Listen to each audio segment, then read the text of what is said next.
Please like, subscribe and share করুন আপনাদের channel. পূর্ব বর্ধমানের ভাতারের শিকোত্তর রেলগেট মোড় এলাকায় ট্রেনের ধাক্কায় মানসিক ভারসাম্যহীন এক ব্যক্তির মৃত্যু ঘটল। জানা গেছে, মৃত ব্যক্তির নাম মহিবুল হক মল্লিক, পিতা জামাতুল্লাহ মল্লিক, বাড়ি মঙ্গলকোটের ক্ষীরকিরাম অঞ্চলের জবগ্রামে। উল্লেখ্য, সোমবার সন্ধ্যার সময় পরিবারের লোকেদের সঙ্গে সময় কাটানোর পর বাড়ির বাইরে বেরিয়ে আসে মহিবুল হক মল্লিক। রাত্রে বাড়ি না ফেরায় পরিবারের লোকজন খোঁজাখুঁজি শুরু করে।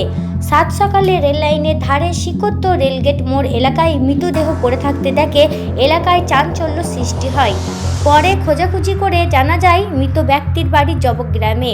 তড়িঘড়ি গ্রামে খবর দিলে পরিবারের লোকেরা ঘটনাস্থলে হাজির হয়। কাটোয়া জিআরপি মৃতদেহ উদ্ধার করে ময়না তদন্তের জন্য পাঠায়। এই ঘটনায় এলাকার শোকের ছায়া। এখানে এসে শুনলাম যে একটা দুর্ঘটনা ঘটে গেছে রেলে। আমাদের গ্রামেরই ছেলে মহিবুল হক মল্লিক, ওনার নাম। বয়স কত হবে আনুমানিক? বয়স আনুমানিক 37 বছর হবে। কোন গ্রামের তার বাড়ি? জবগ্রাম। কি শুনলেন বা ঘটনা কি ঘটেছে? ঘটনা একটু মেনটেন ছিল, মাথায় মেনটেন ছিল। কালকে 7টা নাগাদ নামাজ পড়ার পর আস্তানাতে আমাদের ছিল, সেখানে থাকার পর ওকে আর খুঁজে পায় না। বাড়ির লোক সব খোঁজাখুঁজি করে, আমরাও খুঁজি। তারপরে খোঁজাখুঁজি করে বাড়ির লোকে খুঁজে পাওয়া যায় না।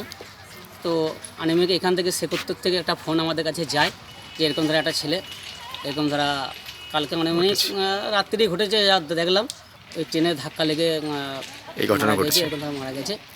তো যদি রেল কর্তৃপক্ষ যদি এর পাশে যদি দাঁড়ায় তাহলে ভালোই হয়। কয় ছেলে কয় মেয়ে আছে? ও দুটো ছেলে, ছোট বাচ্চা ছেলেগুলোকে মানুষ করানোর মতো, পাশে দাঁড়ানোর মতো কেউ নেই। ও বলেছে, আমাদের বিধায়কও বলেছে, মঙ্গলকোটের অপূর্ব চৌধুরী, সেও বলেছে যে আমরা ডেডবডি পরিবারের পাশে আমরা দাঁড়াবো।